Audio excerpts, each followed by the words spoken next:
At 3 in the morning, rocking your baby in the dark, you think the same thing every single night. What am I doing wrong? Here's what no one tells you. For 300,000 years of human history, not a single baby was left alone in the dark long enough to fully start crying.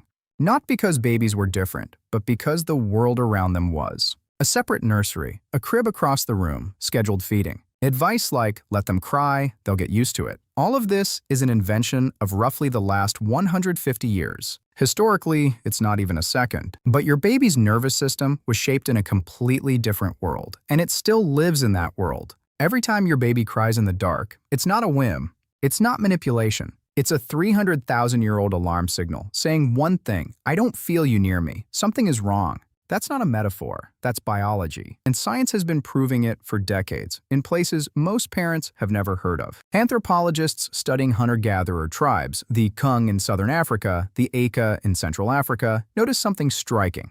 Babies there cry too, but the average crying episode lasts seconds, not minutes. The reason is simple: the baby is never left alone long enough for the crying to escalate. In ancestral environments, infants spent almost all their time in physical contact with an adult. During the day, carried on the body. At night, sleeping pressed against warmth. The earliest signs of hunger or discomfort were detected instantly, because the mother could literally feel them through her skin. There was no gap between signal and response. Pediatrician and researcher James McKenna from the University of Notre Dame has spent decades studying how infants actually sleep. He describes the human baby as a contact-seeking organism. Heart rate, breathing, body temperature, cortisol levels, all of it co-regulated with the adult sleeping nearby. When that contact disappears, the system doesn't calm down, it escalates. And here's something important about the night. For most of human history, darkness wasn't just inconvenient. It was dangerous, cold, predators, disorientation. A being that cannot walk, cannot speak, cannot regulate its own body temperature, alone in the dark, away from an adult, was in mortal danger. Evolution favored the babies, whose separation alarm was the loudest and most persistent. This isn't a bug in the system. This is the system.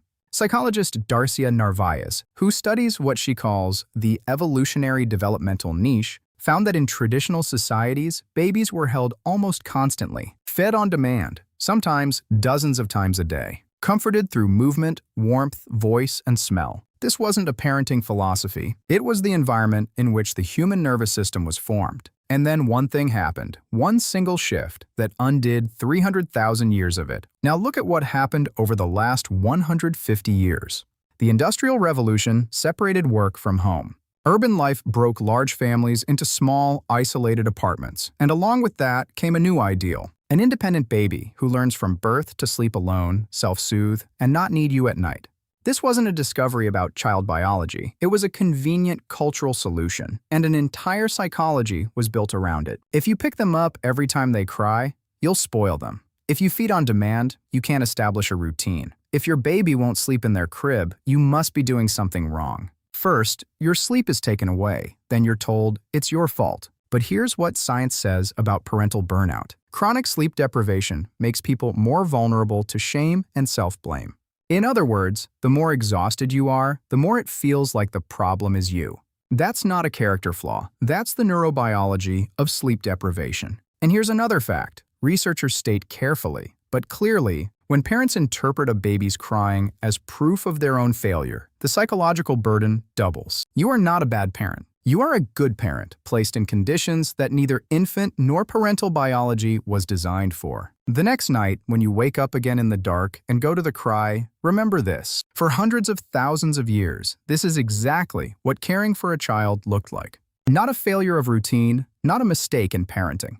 The oldest conversation that exists between people. The baby says, "I don't feel you." You get up and go. This is not weakness. This is exactly what you were made for. What if the problem isn't that your baby doesn't know how to sleep? What if the problem is that they were put to sleep alone?